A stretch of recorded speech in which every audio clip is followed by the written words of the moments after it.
अभिवादन स्वीकार कीजिए ब्रजेश मिश्रा का और आप देखना शुरू कर चुके हैं द डिबेट। बहनों भाइयों, लखनऊ में आज ज्वाइंट पार्लियामेंट्री कमेटी जो वक्फ एक्ट के संशोधन को लेकर संसद ने बनाई है, आज उसकी महत्वपूर्ण बैठक हुई जिसमें एक नया एंगल निकलकर सामने आया है। यूपी सरकार ने आज उस मीटिंग में शिरकत की और ये क्लेम किया कि 78% ज़मीन जो वक्फ के पास है वो उत्तर प्रदेश की सरकार की ज़मीन है जिस पर वक्फ ने कब्जा कर रखा है। यहाँ आए थे एक्ट संशोधन करने और गले पड़ गई अवैध ज़मीन। चर्चा आज इसी विषय की। बहन भाइयों, अभी तक वक्फ एक्ट में संशोधन को लेकर जो संसदीय समिति की बैठकें चल रही थी उसमें ये आ रहा था कि ये वक्फ एक्ट अच्छा है, बुरा है, इसकी खूबियाँ क्या हैं, इसकी खामियाँ क्या हैं, इसमें क्या सही है, क्या गलत है, संशोधन होना चाहिए अथवा नहीं होना चाहिए। यही कमोबेश विषय पर चर्चा हो रही थी। लखनऊ में आज इस संसदीय समिति की एक बैठक हुई। इसमें उत्तर प्रदेश सरकार ने आधिकारिक तौर पर भाग लिया। क्या संसदीय समितियों में स्टेट गवर्नमेंट के रिप्रेजेंटेटिव्स का पक्ष लिया जाता है या नहीं, ये एक अलग विषय है, लेकिन आज यूपी सरकार इसमें सम्मिलित हुई। संसदीय पैनल है ये। और जो additional production agriculture production commissioner जो इस वक्त कार्यवाहक मुख्य सचिव भी हैं, मोनिका गर्ग, वो अपनी पूरी टीम के साथ यहाँ पहुंची। संसदीय समिति को एक रिप्रेजेंटेशन दिया और बड़ी ही सनसनीखेज बात कही, बड़ी हैरान करने वाली बात कही, बहुत ही चौंकाने वाली बात कही। यूपी सरकार ने क्लेम किया है कि वक्फ बोर्ड के पास जितनी भी ज़मीन है 78% उत्तर प्रदेश की सरकार की है और इन्होंने अवैध रूप से कब्जा कर रखा है। अपने ही वक्फ बोर्ड को जो उत्तर प्रदेश सरकार का है उसके ऊपर गंभीर आरोप लगे हैं कि वो ज़मीनें कब्जा करता है। आरोप भी कौन लगा रहा है? सरकार लगा रही है। दोनों सरकार का पार्ट हैं, लेकिन शासन कह रहा है कि वक्फ बोर्ड ने 78% ज़मीनें कब्जाई हुई हैं। तो उनसे पूछा गया कौन सी ज़मीनें कब्जाई हैं, तो जवाब आया छोटा इमामबाड़ा लखनऊ, बड़ा इमामबाड़ा लखनऊ, हुसैनाबाद ट्रस्ट और बहू बेगम मकबरा फैज़ाबाद जो अब अयोध्या है, ये सब सरकारी ज़मीन है और वक्फ ने कब्जा कर रखा है। इसके पहले उत्तर प्रदेश के मुख्यमंत्री योगी आदित्यनाथ वक्फ बोर्ड को भूमाफिया करार दे चुके हैं और अब वक्फ एक्ट में संशोधन के लिए जो भारत की संसद की समिति बनी है उस समिति में यूपी सरकार ने ऑफिशियली अपना पक्ष प्रस्तुत कर दिया। तो आज सांसदों की बात तो पीछे छूट गई, एक नया एंगल आ गया है। सरकार की जमीन सरकार के ही एक बोर्ड ने कब्जा कर रखी है, छूटेगी कैसे? सरकार ने संकल्प किया है छुड़ाएंगे कैसे भी, तो कैसे छूटेगी?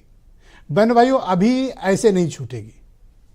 अभी ऐसे तब छूटेगी जब वैसे कानून बदल जाएगा, वरना एक्ट से ज़मीन वक्फ से लेना आसान नहीं है। अगर कानून में परिवर्तन होता है, सेंट्रल एक्ट में परिवर्तन होता है, तभी ये ज़मीनें जिन पर क्लेम कर रही है सरकार की 78% ज़मीनें सरकार की हैं, तभी इस पर कुछ हो पाएगा। संसदीय समिति में अपोजिशन पुरजोर विरोध कर रहा है एक्ट में किसी भी प्रकार के संशोधन का। विपक्ष का यह मानना है कि यह एक्ट पर्याप्त है और इस एक्ट में वक्फ की गई संपत्तियों की रक्षा करने, उनके अनुरक्षण के पर्याप्त अवसर उपलब्ध हैं। सरप्राइजिंगली आज उत्तर प्रदेश सरकार द्वारा गठित और यूपी सरकार द्वारा अपॉइंटेड सुन्नी वक्फ बोर्ड के चेयरमैन जफर फारूकी असदुद्दीन ओवैसी से मिले। अब क्या बातें हुई ये तो पब्लिक डोमेन में नहीं है, लेकिन ओवैसी ने ये तस्वीरें मीडिया में सार्वजनिक कर दी हैं।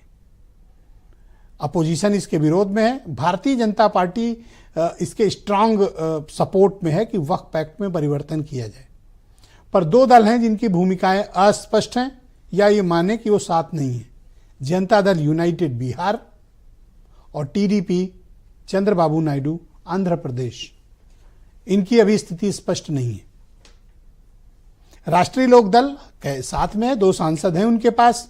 अब देखना होगा कि वो खुले तौर पर क्या रुख रखते हैं इस वक्फ एक्ट संशोधन को लेकर।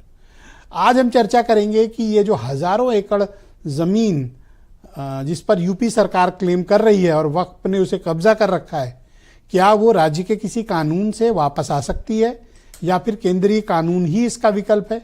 सवाल नंबर 2, 23 साल से जफर फारूकी इसके चेयरमैन क्यों हैं और उन पर कोई कार्रवाई क्यों नहीं हो रही है? वो अब तक इस पद पर विराजमान कैसे हैं? उनके खिलाफ यूपी सरकार कोई एक्शन क्यों नहीं ले रही है? और वो एक नॉमिनेटेड व्यक्ति हैं जो पिछले 23 साल से लगातार अनवरत सुन्नी वक्फ बोर्ड के अध्यक्ष हैं। बड़ी चौंकाने वाली बात है लेकिन सच है। तो इसके कारण क्या है? आज हम सभी विषयों की विस्तृत विवेचना इस डिबेट में करेंगे। आप आज आए कुछ बयान सुन लें जो लखनऊ से हैं, जेपीसी की बैठक के फौरन बाद के हैं, फिर हम इस पर चर्चा को आज आगे बढ़ाएंगे। वक्फ की संपत्ति ये खुदा की संपत्ति मानी जाती है। उसका मूल नेचर है कि मुस्लिम समाज के डेवलपमेंट के लिए इस्तेमाल हो। उसका प्रॉपर डॉक्यूमेंटेशन होना चाहिए।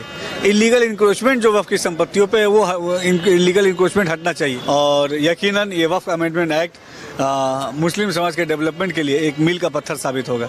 1359 फसली को आधार मान करके ये काम कर रहे हैं।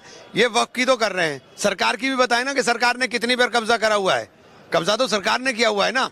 मुसलमान को किसी कानून के उसकी नहीं जरूरत है। मुसलमान के वक्फ किया जाता है अल्लाह की राह में। मुसलमान और वही प्रॉपर्टी मुसलमान वक्फ कर सकता है जिस प्रॉपर्टी की उसके पास मिल्कियत हो, जिसकी मालिकाना हक हो, उसके अलावा नहीं कर सकता है।